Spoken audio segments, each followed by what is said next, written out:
Hey guys, how you doing? What we've done on previous videos, we've looked at just attacking our attacker. And when we were doing that, we were assuming that they didn't have their hands up. So for example, as soon as my opponent comes into my personal space, I'm just attacking our attacker. And we looked at various distances, etc., whether my opponent was coming in or he's bouncing around. But again, we assumed that there was a clear path in. Now we're going to start looking at a situation where somebody actually has their hands up like this.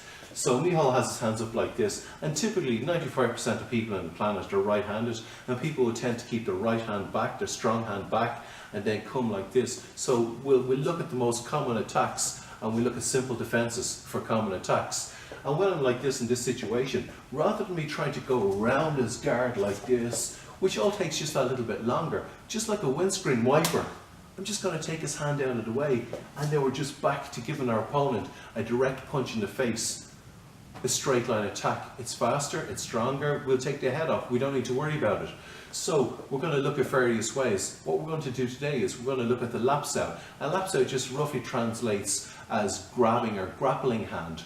So first of all, we're going to look at the finishing position. The finishing position here is when I've actually grabbed the hand, there are lots of points. I just have to address some of the main points. The main point here when I do the lapsao is that I want this to be vacuum sealed. I don't want to have little gaps or spaces here, or little gaps or spaces here, because then I don't have control of his arm. It's too easy for him to pull his arm around and I've lost control. By contrast, if I have this vacuum sealed, so there's no empty spaces, now I just have a little bit more control over his arm. And the main thing about when we're grabbing, in Wing Chun, it's a striking art. We're not doing locks, we're not tying up someone. Anytime we grab onto somebody's arm, we're only controlling them for a split second so that we can punch them. We're not controlling their arm to put some kind of a lock on. So that context is important.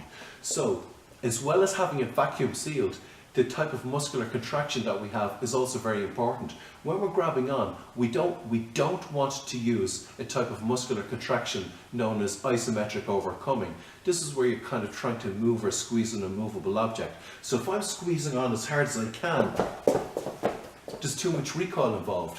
If instead we use a type of muscular contraction called isometric yielding, now we can control the arm a lot more. So we're just controlling the arm, we're just matching his force all the time, rather than trying to overcome his force all the time.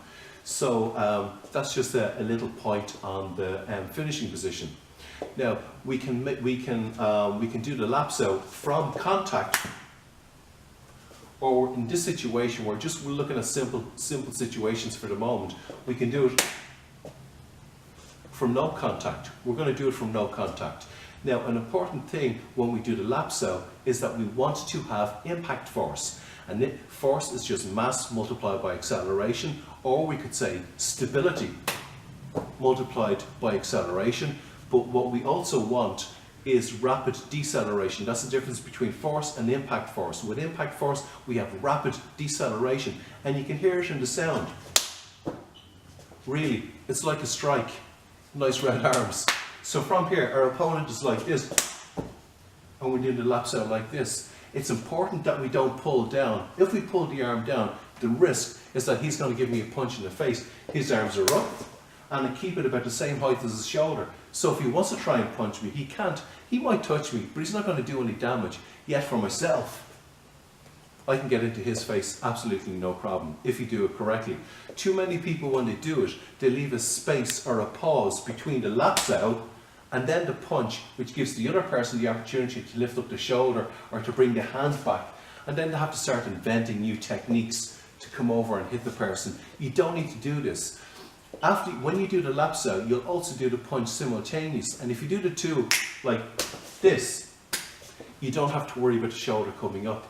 So we're in this situation here, we've done this. What else can we do? We're just going to keep striking our opponent until they're no longer a threat, depending on the situation. So we've done this. We can also just grab onto the back of the head when a man gains out and throw the elbow into the face. Another thing that we can do, we can hit them, and then we can paksao and punch like this. So lapsao, paksao and punch like this, and then we can throw our elbow in and finish him off any way we want. and of course we can add a step on to give our strikes more force. But that's really it, guys. Just a quick little video with somebody standing in front of you with their arms up. Just one way of how we can use the lap saw on the outside gate. Thanks, guys. Thanks, Michal.